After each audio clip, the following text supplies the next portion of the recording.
Em 2111, vamos descobrir os últimos progressos na ciência e tecnologia. Vamos lá.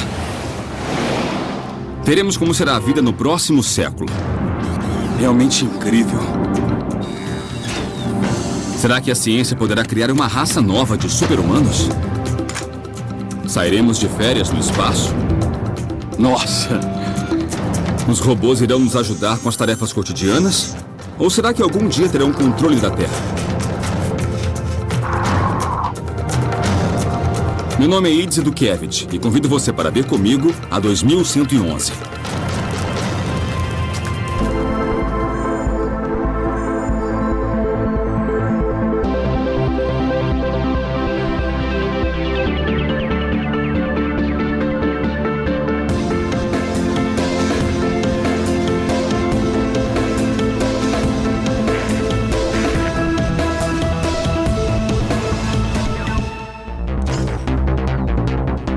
Talvez não tenhamos percebido, mas os robôs já fazem parte de nossa vida. Estão em nossos lares, fazem as tarefas cotidianas, fabricam os nossos carros e até começaram a guerrear por nós. Isso poderia ser considerado uma conspiração global, a forma como a inteligência artificial já está incorporada ao nosso mundo e como dependemos dela.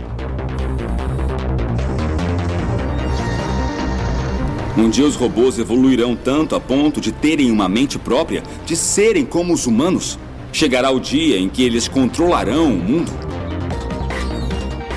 Nesta viagem contarei com futurólogos, especialistas que se dedicam a predizer como a tecnologia nos afetará no futuro. Nós não percebemos como a inteligência artificial já move grande parte da nossa civilização. Daqui a 10 anos, 20 ou até 100 anos, eles vão fazer parte da nossa vida de muitas, muitas formas. E ninguém vai se surpreender quando vir um ciborgue do seu lado.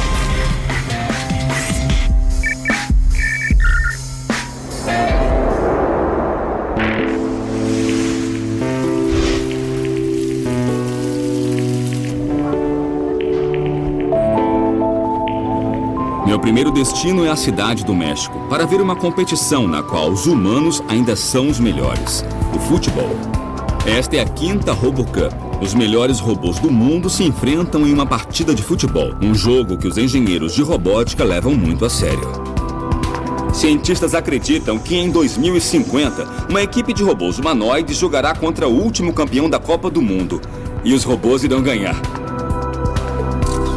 Um dos favoritos do ano é o Dot Max, um time de robôs de 60 centímetros que disputa o título pela 5ª vez consecutiva.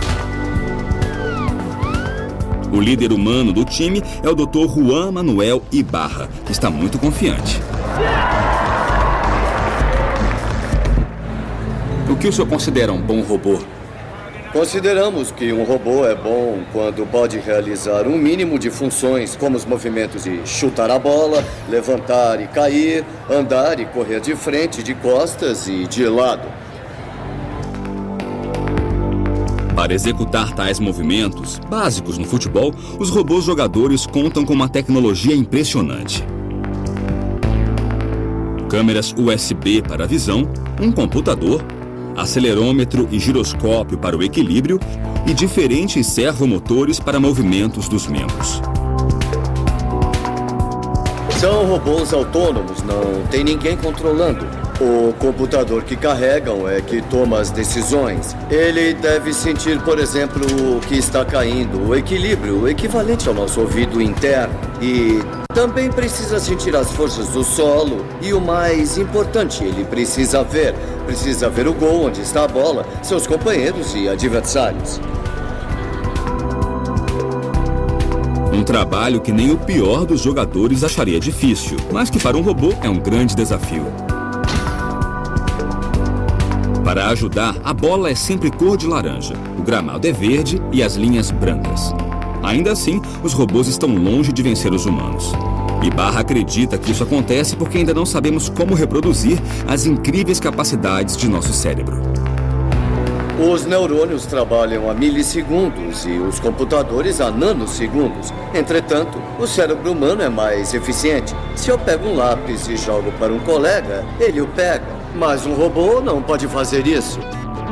E não se trata só de capacidade mental. Os robôs também devem melhorar a mecânica para competir conosco. Se um dia tiverem um esqueleto eficiente como o nosso, leve, resistente e ativado por músculos, aí sim teremos um robô semelhante a nós.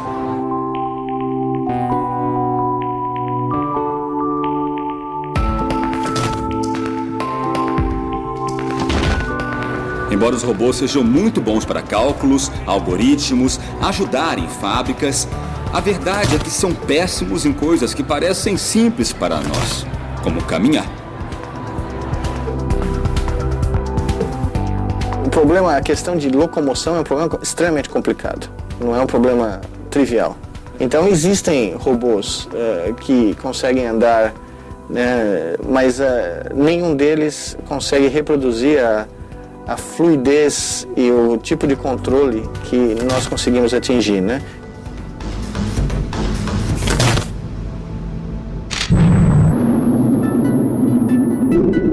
Os robôs ainda não dominam a arte de caminhar, mas mesmo assim vão longe. Com apenas 6 rodas, o robô Curiosity explora a superfície de Marte. Mas para dominar a superfície mais complexa e irregular da Terra, as rodas são inúteis. Os robôs precisam se locomover tão bem como as pessoas.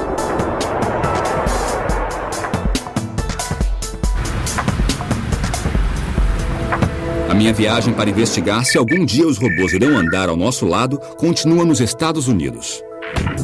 Eu vou ao Instituto Politécnico de Worcester, nos arredores de Boston, investigar uma possível solução do problema do caminhar.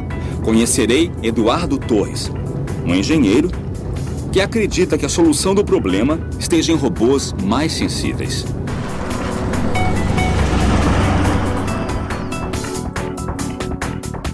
O entusiasmo de Torres por robôs o fez deixar sua terra natal em Cuenca, no Equador, para seguir sua paixão em Boston. Por que é tão difícil para os robôs fazer uma coisa tão simples para nós como andar? Ao contrário dos robôs de hoje, nós possuímos muitos sensores no pé. Então temos grande sensibilidade e podemos detectar tudo que existe no terreno. Para o Dr. Torres, o segredo de como caminhar não está em um cérebro mais poderoso, nem em uma visão mais precisa, e sim na sensibilidade. Para provar sua teoria, ele propõe um teste simples. Agora quero que perceba que está usando a informação que vem dos sensores do seu pé. Então você sabe onde está a beira do degrau, quando pode dar o passo seguinte, e ainda tem consciência de onde está o peso do seu corpo. É essa mesma informação que usamos quando estamos andando normalmente, só que é inconsciente para nós. Nossos pés possuem mais de 7.000 terminais nervosos. A informação visual é incompleta e pode enganar-nos fazendo acreditar que uma fina camada de gelo é um caminho firme. Sentir cada passo é mais importante que ver. Considero a pele muito importante, baseado na teoria de inteligência artificial chamada inteligência corporificada, que defende que nós somos inteligentes porque nós temos um corpo, e é ele que nos permite sentir e interagir com o resto do mundo. Baseado nessa teoria, o Dr. Torres focou em tornar o corpo de seu robô mais inteligente. Eduardo, mas quem é esse robô? Esse é o caminhante. E por que vejo só a metade dele? Porque estamos interessados na parte que caminha. Então decidimos não dar tanta ênfase à parte de cima. Nós consideramos que sempre haverá um peso acima. E isso já é suficiente. Me conta um pouco o que faz o caminhante ser tão especial. Ele tem o dedo polegar, que é importante para caminhar, como pode ver. Mas talvez a maior diferença com os outros robôs atuais seja esses sensores aqui, os sensores de tato, a pele.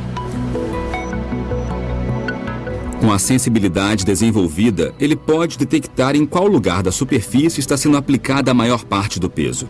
Assim, se o robô inclina para um lado para dar o passo seguinte, os sensores indicam onde está a pressão e qual o próximo movimento. Peraí, então isso é o que basicamente torna o caminhante um robô diferente de qualquer outro que existe no mundo? Exato. É a borracha de silicone com a qual criamos a estrutura para ter o efeito das impressões digitais. Assim, podemos medir as forças normais e laterais. As normais daqui e as laterais que vêm assim. O caminhante possui 182 sensores, uma pele mais parecida com a humana e um computador capaz de processar a informação, respondendo com ordens rápidas e precisas para evitar qualquer queda. É um passo importante para a robótica. Pouco a pouco vencemos o desafio de fazer robôs andarem como todos nós. Mas caminhar não é a única habilidade para serem realmente úteis no futuro. Eles devem aprender a usar as mãos para trabalhar com a gente. Já existe um robô que faz um dos trabalhos manuais mais delicados que existe, o do cirurgião.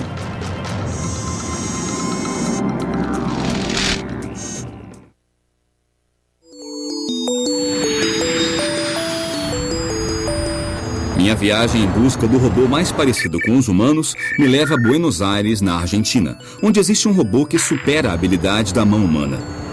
Ele é tão bom que foi batizado de Da Vinci. Um dos especialistas que opera com ele é o Dr. Venceslau Villamil, no hospital italiano da cidade de Buenos Aires. O fato de utilizar mãos robóticas nos permite muitas vezes chegar a lugares de difícil acesso, muito pequenos ou distantes, com ótima visão e ótima manobrabilidade. O robô possui 4 braços, um para as câmeras, 2 que reproduzem os movimentos do cirurgião e o 4º que ocupa o lugar do assistente de cirurgião. Bom dia, Leti. Bom dia, Loren. Como é que tá? Tudo bem. Tudo pronto? Tudo. Como é que tá? Legal. Durante a cirurgia, o cirurgião responsável não precisa estar estéril, não precisa se lavar nem colocar luva. E o controle do robô pode até estar fora da sala de cirurgia. No controle, o médico vê através do sistema binocular do robô Da Vinci, que transmite as imagens de 2 câmeras, uma em cada olho. Isto permite que o cirurgião veja a operação como se estivesse dentro do corpo, como se visse um filme 3D no cinema. Mas a principal característica do robô Da Vinci não é a imagem, e sim suas mãos robóticas. Todos os movimentos que o ser humano é capaz de realizar com os pulsos são reproduzidos nas extremidades do instrumento robótico. O cirurgião tem a opção de escolher que Da Vinci copie seus movimentos, mas em escala menor, com uma precisão impossível para o ser humano. Além disso, as mãos do robô nunca tremem, o que traz grandes benefícios ao paciente. O robô faz incisões pequenas, lesiona menos tecido em volta dos órgãos que nós vamos tratar e também diminui o risco de hemorragias e de transfusões sanguíneas. O robô Da Vinci não é independente e ainda requer a mão do cirurgião para operar, coisa que no futuro certamente irá mudar.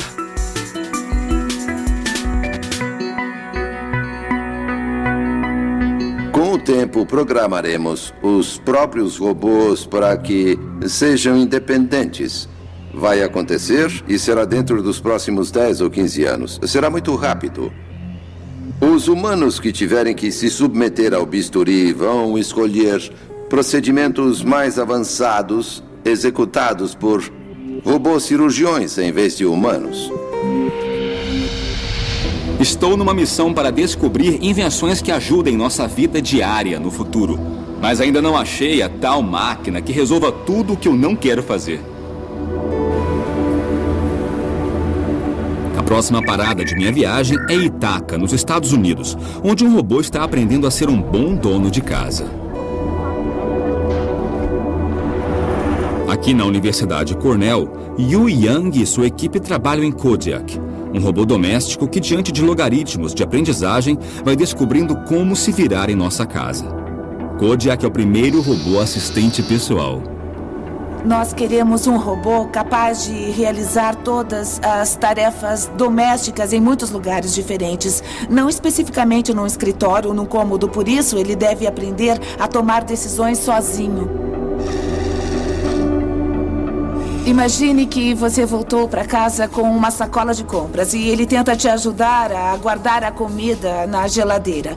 Primeiro ele vai observar a geladeira e identificar os espaços vazios dentro dela. E então vai poder colocar as coisas. Então ele vai me pedir o objeto que, nesse caso, é uma garrafa de cerveja. E vai olhar de novo para a geladeira em busca de um espaço e uma disposição para a garrafa. Nossa vida é repleta de regras implícitas. Desde pequenos aprendemos para que serve cada coisa e o que se pode ou não fazer. E conseguir com que Kodiak entenda essas regras é um trabalho duro para Yu Yang. Ele consegue assimilar a forma e a aparência do objeto. Por exemplo, ele consegue distinguir uma taça de martini de uma garrafa. E uma caixa de leite baseado no volume e também na aparência, ou seja, na cor e textura. Nosso objetivo é fazer com que o robô tenha maior percepção do objeto. Por exemplo, como pode ser usado, porque o martini é tomado nessa taça e o que podemos beber aqui. São conceitos um pouco mais complexos de entender do que a forma ou a aparência. E esse é o nosso objetivo. Yu Yang acredita que em poucos anos robôs como Kodiak estarão em quase todas as casas, nos esperando ao fim do dia com um jantar delicioso, para que possamos aproveitar a comodidade de nossos lares. Hoje é possível ter pequenos robôs domésticos que limpam o chão enquanto você sai para trabalhar, para que quando você voltar tenha uma bela casa limpa. É claro que passar dessa etapa para ser um robô pessoal, capaz de cozinhar ou de realizar tarefas mais complexas, vai levar mais tempo, mas sem dúvida acho que irá acontecer no futuro.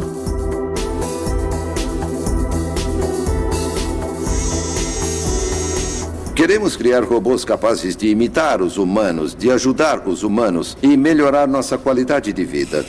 Estamos aprendendo como encontrar o caminho da nova geração de robôs imitadores de humanos. Parece que nosso sonho de ter ajudantes mecânicos em casa está mais perto do que imaginamos. Mas os robôs podem ir além do que só lavar pratos. Na verdade, não é um futuro tão distante. Há um robô que trabalha tão bem que a NASA já o contratou para trabalhar no espaço.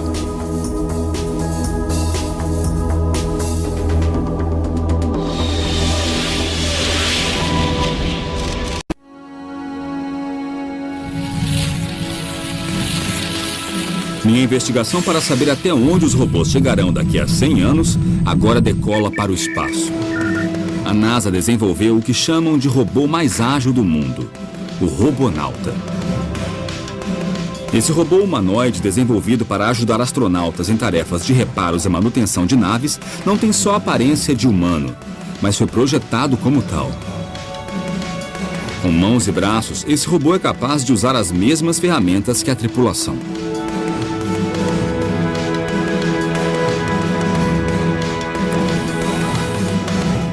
O Robonauta já trabalha na Estação Espacial Internacional, mas por enquanto fica somente no interior da nave ajudando no laboratório.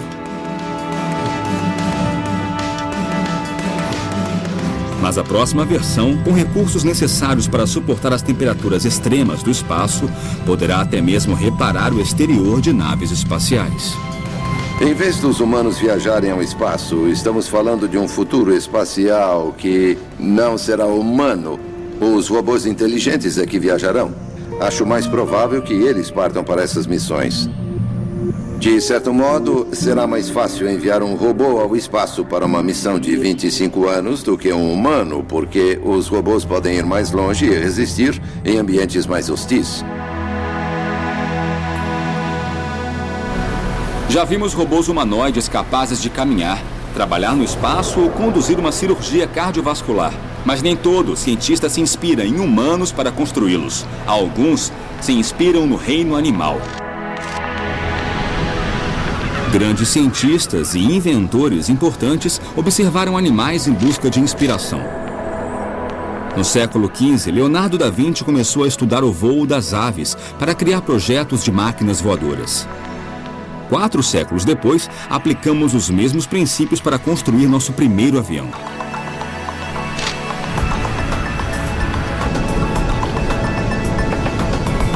Agora, essa busca inspirada na natureza nos leva para os arredores de Nova York. John Long é fundador do Laboratório de Pesquisa de Robótica do Vassar College. Ele é especialista em biomimética, o estudo de projetos tecnológicos baseados na natureza.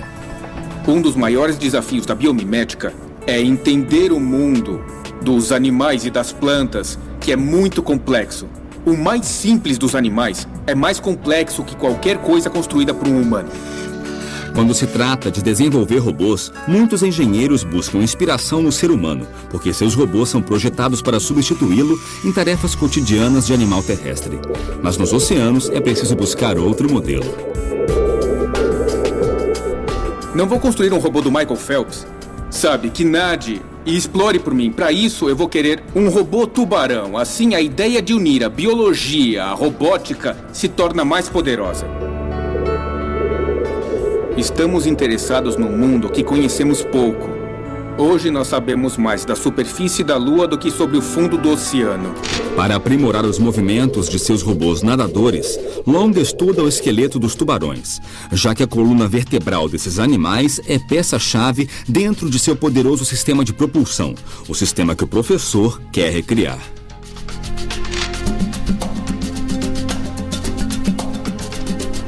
É aqui que a biomimética entra.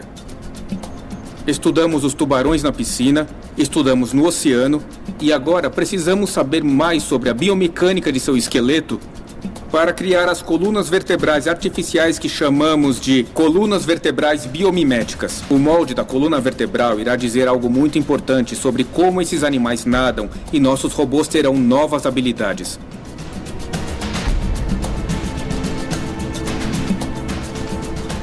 Removemos a coluna vertebral do tubarão e fizemos testes biomecânicos para estudar sua resistência, quanta energia armazena e qual seu nível de propulsão. Agora precisamos descobrir como fazer uma coluna vertebral artificial para usar em nossos robôs. Para criar a réplica, ele usa uma gelatina firme que imita a consistência da cartilagem do tubarão.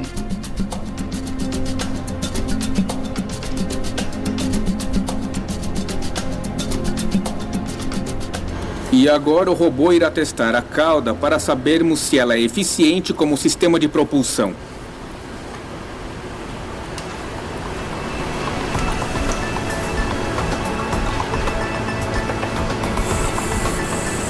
O objetivo é testar se a coluna vertebral artificial oferece a propulsão esperada para ser aplicada em novos robôs que poderão se mover no oceano. A mobilidade não é a única dificuldade a ser superada no desenvolvimento de um robô aquático eficiente. Os sistemas de posicionamento e comunicação no fundo do mar também são desafios da navegação submarina. Há muitos laboratórios em todo o mundo que buscam no meio aquático sistemas de sensores inspirados na biologia para serem incorporados a seus robôs na navegação submarina. Exemplo disso é a Festo, que se inspira na natureza para a comunicação inteligente entre robôs. Os aquapinguins são resultado de muita pesquisa. Esses pinguins biônicos são capazes de se orientar sozinhos graças a um sistema sonar 3D que, como nos golfinhos, permite que se comuniquem com o ambiente e com outros pinguins robóticos.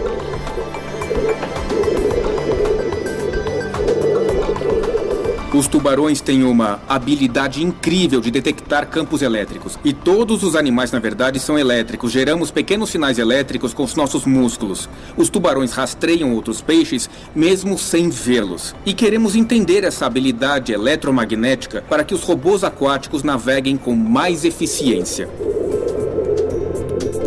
O tubarão possui esse sexto sentido graças a uma rede de células eletrosensoriais que permite detectar um sinal tão fraco como a eletricidade gerada por uma contração muscular.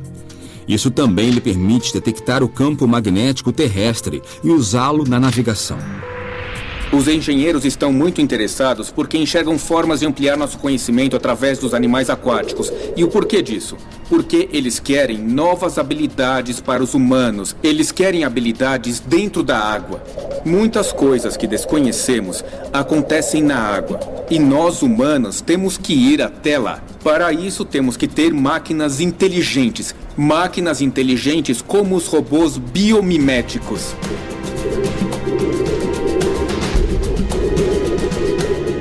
Podemos tirar inspiração da natureza, mas tem uma coisa que nos diferencia dos animais: nossa inteligência. Coisa que ninguém tinha conseguido reproduzir até agora.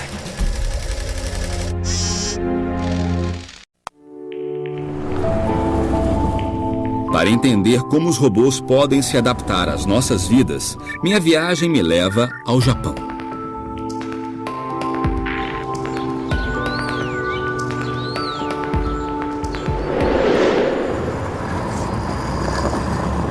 Quando pensamos em robôs, imaginamos máquinas que repetem uma tarefa automaticamente uma e outra vez sem descanso, mas que nunca raciocinam sozinhas.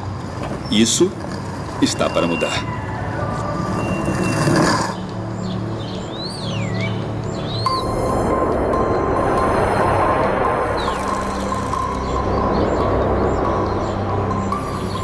Aqui na Universidade de Tóquio, eles estão programando um robô para aprender aos poucos o que é conhecido como aprendizagem incremental. O nosso robô tem uma rede neural de padrão especial que nós chamamos de SOIN, sigla em inglês para Rede Neural Incremental Auto-Organizada, e foi projetada especialmente para a aprendizagem incremental online. E o tempo todo ele aprende coisas novas? Sim. O nosso robô pode aprender tanto da internet como do mundo real, assim como nós. Então, esses robôs que realizam tarefas domésticas precisam dessa inteligência. O robô precisa se adaptar ao mundo real por si mesmo. O Dr. Hasegawa espera que os robôs estejam melhor preparados para enfrentar problemas cotidianos, como, por exemplo, preparar uma xícara de chá pela primeira vez. Essa é uma xícara de chá, é um tipo de xícara. E aqui aplicamos um termo técnico: aprendizagem transferencial. O conhecimento de como fazer café é transferido com essa xícara nova. E esse conhecimento é transferido ao objeto novo. O robô tem que fazer uma xícara de chá verde, mas a única informação em seu sistema é de como preparar café. Ele reconhece o conceito da xícara e o aplica à tarefa. Só falta saber o que é chá e como prepará-lo. Então ele se conecta à internet. Esse robô possui um sistema para selecionar a informação que servirá para completar sua tarefa. Essa é a entrada. Imagine que esses pontos são a informação da internet. Então existem comentários no Twitter, comentários no Facebook e coisas desse tipo. Existem muitas informações em toda essa rede. Essa é uma zona de ruído. O sistema SOIN filtra esse ruído e depois ele estuda a forma e conta o número de grupos. Ao organizar a informação em grupos, ele consegue determinar qual é a mais útil.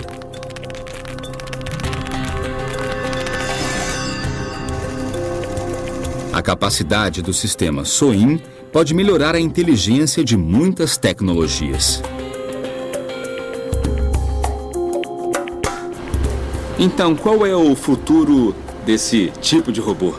O sistema SOIN pode ser implantado em robôs, também em carros, em lares e em muitos equipamentos. Então, no futuro, nós queremos fabricar um cérebro artificial próprio. Esses cérebros artificiais já estão entre nós. E as tecnologias novas, como a SOIN, farão com que robôs sejam cada vez mais inteligentes e capazes.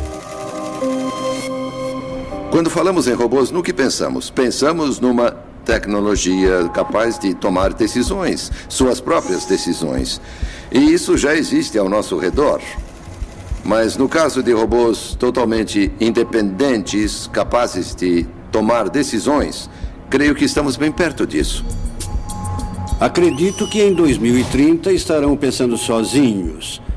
Igual ou melhor que os humanos, eles terão um raciocínio semelhante ao nosso, porém mais rápido, terão memória melhor, combinando as vantagens naturais dos computadores de hoje, memória perfeita e alta velocidade, com os aspectos criativos, sutis do pensamento humano. Para conseguirem reproduzir a sutileza e a complexidade do cérebro humano, os engenheiros de robótica percorrem muitos caminhos. Aqui no Japão, outro criador de robôs acredita que o segredo para atingir essa grande meta é começar pelos menores.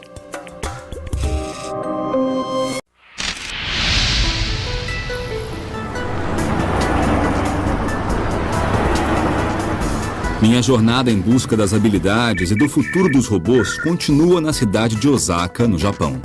Aqui, um dos líderes mundiais em robótica, o Dr. Minoru Asada, trabalha em um projeto revolucionário que mudará não somente os robôs, mas também nossa relação com eles. Talvez nossas expectativas com os robôs sejam altas demais. Queremos que trabalhem assim que abrirmos a caixa e que sejam mais inteligentes do que nós, humanos. O Dr. Asada, da Universidade de Osaka, no Japão, se inspirou no modo como os nossos filhos aprendem. Passamos horas ensinando desde andar até como se comportar. E ele acha que se fizermos o mesmo com os robôs, eles aprenderão e se comportarão mais como nós, humanos. Para provar sua teoria, o Dr. Asada tem um laboratório repleto de robôs de diferentes idades. Ele me mostra o mais novo. Há vários robôs. O primeiro é Neone. Seu nome vem de neonato ou recém-nascido.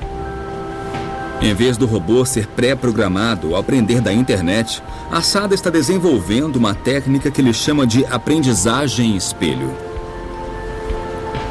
Então o Neone vê um humano fazer uma coisa e imita. Isso mesmo.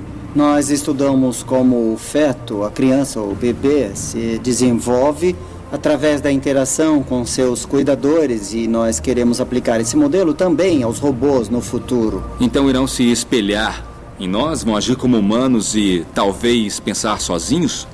É isso?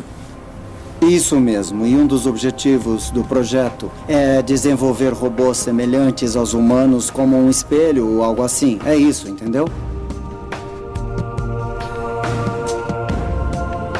Neone pesa somente 3 quilos, tem sensores táteis, câmeras para visão, microfones para ouvir, processadores e memória que lhe permite aprender. Como recém-nascido, começa a vida sem saber engatinhar ou andar. Ele deve aprender tudo com os humanos ao seu redor, mas uma vez que aprende, nunca mais esquece. O laboratório do professor Asada reúne diferentes versões do robô Neone, e todos estão aprendendo com seus tutores humanos. Não é exatamente como os nossos bebês, mas para humanizá-lo, vou ensinar como abraçar. Primeiro eu vou erguer os braços dele, assim. Depois eu abro as mãos dele e abaixo os braços. Pronto. Nós podemos pedir para o Neone repetir o movimento que ele ensinou para ver se ele entendeu corretamente. Pode fazer isso para a gente? Legal! Que ótimo! E agora, o Neone vai lembrar do movimento que ensinou para sempre. Nossa, é incrível! Eu acho que isso é bem natural e muito intuitivo. É simplesmente como se fosse um bebê humano. O Dr. Asada também utiliza o método para que os robôs aprendam a falar. Estes aqui são só robôs com voz. Nossa! É. Tá, vamos ver. É isso mesmo. Olha só. Sei. O cuidador se encarrega de ensinar e a criança, além de imitar o som, ainda organiza as vogais japonesas em categorias como A, I, U, E, U.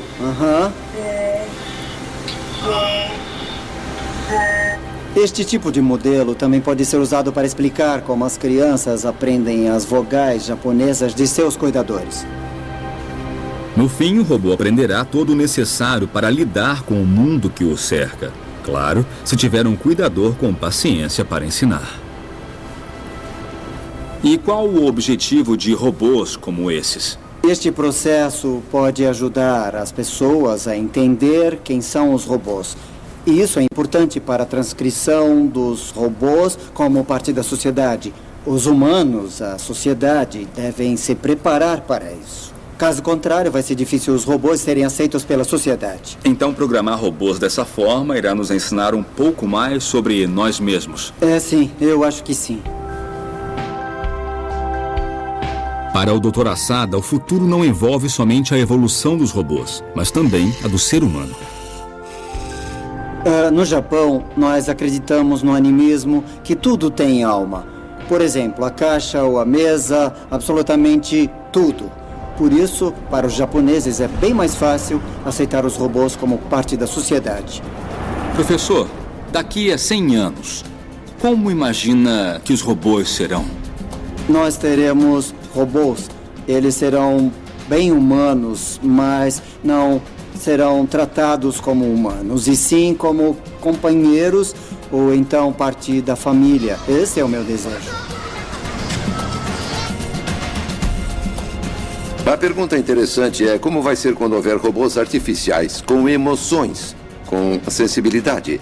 Sensibilidade artificial, quando começarem a se preocupar com eles como espécie e não só com os humanos. Será que isso vai gerar outra competição entre formas de vida no nosso planeta, particularmente porque terão informação biológica? Sim, é o que nos espera. Esses robôs cada vez mais ágeis e mais inteligentes, sem dúvida serão parte de nosso futuro. Mas uma pergunta ainda permanece no ar. Será que um dia ainda irão evoluir a ponto de tomarem o controle?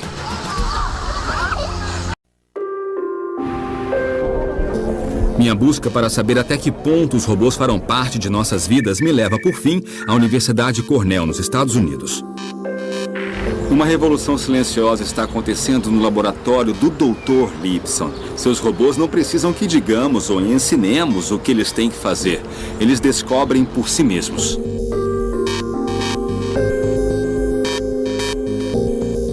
Há duas escolas. Em uma, o programador ou um engenheiro pensa em todas as coisas que podem falhar, em todas as possibilidades e pré-programa todas essas situações no robô. A outra opção, a que a natureza escolheu, é deixar que o robô aprenda por conta própria. Mas os robôs não possuem nenhum código de informática que indique como se mover. Eles devem se programar sozinhos. Este aqui é um dos primeiros robôs autoprogramáveis. Este robô aprendeu a andar sozinho, mas o interessante é que ele não conhece sua aparência. O robô recebe a ordem de aprender a andar e só algumas informações para isso. Ele não sabe que tem 4 pernas, apenas que possui 8 motores e 2 sensores de localização espacial. Ele começa com movimentos ao acaso, gradualmente move seus motores de forma aleatória, começa a sentir que inclina para os lados e para frente e para trás. Através desses movimentos, ele reúne informações e formula hipóteses sobre si mesmo. Talvez seja uma serpente, uma aranha, uma árvore, e começa a descartar certas hipóteses que não condizem com a realidade. E então, depois de uns 4 dias fazendo isso, com esses movimentos aparentemente aleatórios, ele começa a formular uma autoimagem. E a partir dessa imagem, ele aprende a andar. Lipson e sua equipe exercitam o processo de aprendizagem construindo robôs que têm como campo de prova o chão do laboratório. Esse robô se chama Quadratod. A palavra Todd em inglês nos remete a toddler, que é um bebê em desenvolvimento, que não sabe nada, não sabe andar. Agora a gente vai mostrar os primeiros passos. Essa aqui é a primeira geração, como vocês veem. Está na primeira fase, começando a aprender a andar e não anda muito bem. No primeiro grupo de passos, de padrões para andar, talvez um se mova 2 centímetros e o outro 5. O que anda a 5 vai provavelmente para 7, 8 e aí depois 10 e por aí vai. Então, essa aqui é a geração 40 de algoritmo simulado. A gente vê que se move de uma forma semelhante ao andar de uma aranha ou um animal de 4 pernas. Nós notamos que as pernas estão coordenadas, né? Ele aprendeu que é útil mexer algumas pernas por vez, mas mesmo assim, olha, ele só consegue mexer uns 10 centímetros do lugar que ele está. Esse é um robô da geração 65 e, como vocês podem ver, ele se move muito mais que o anterior. Repara só, as pernas têm movimentos bem mais coordenados. Da última vez ele andou uns 10 centímetros e agora alcançou uns 20 ou talvez 30. E aqui nós temos o robô seguinte, da geração 140. Vocês podem ver que ele aprendeu que é melhor afastar mais o corpo do chão, o que pode ajudar no movimento. As 2 pernas também estão bem mais coordenadas e ele consegue se deslocar melhor. Nós perdemos um pouco o controle ao deixar que a máquina aprenda sozinha. Por um lado, aprendem mais e vão mais longe do que se programarmos de um modo específico. Por outro lado, não sabemos exatamente o que vão aprender, então estamos no aguardo e veremos o que vai acontecer. Rod Lipson e sua equipe trabalham na possibilidade dos robôs se programarem e ainda projetarem a si mesmos. Um projeto que começou no mundo virtual. Temos milhões de robôs competindo numa espécie de simulador de jogo. Aqui o computador pode construir muitos robôs com pequenas variações, testá-los, analisar seu desempenho no mundo virtual, realizando tarefas, cooperando e competindo entre si. E depois pode reproduzir os que funcionam melhor, duplicá-los com pequenas variações e repetir o processo. Mas a equipe descobriu que os resultados com simuladores não condiziam com os resultados obtidos em robôs reais. Então, o próximo passo é deixar os robôs se construírem sozinhos usando uma impressora 3D. Em nosso laboratório, trabalhamos com a ideia de máquinas que constroem máquinas, que elas se construam sozinhas, se autoconsertem e se adaptem a novas situações e melhorem com o tempo. Lipson está começando um processo que talvez reflita nos robôs do futuro. Uma vez nesse ponto, os computadores poderão fazer seus próprios projetos e ficarão cada vez mais inteligentes ao projetar sua própria geração seguinte. Talvez dentro de 50, 100 ou 200 anos tenhamos máquinas com um nível de inteligência semelhante à dos humanos, ou talvez superior a ela em certos aspectos. Pode ser que a nova geração de robôs do ano de 2030 consiga se programar para sentir emoções, ser mais inteligente do que os humanos, ou ter capacidades que agora nem dá para imaginar. Nessa jornada, conheci robôs que aprendem, robôs que se autoprojetam e constroem a si mesmos. Não sei se os robôs tomarão controle do mundo daqui a 100 anos, mas estou certo de que eles serão parte essencial de nossas vidas e serão cada vez mais inteligentes e mais fortes. Mas o que eu também tenho certeza é de que os engenheiros do futuro sempre terão um botão para desligá-lo ao alcance da mão. Dessa forma, quem estará no controle seremos nós humanos.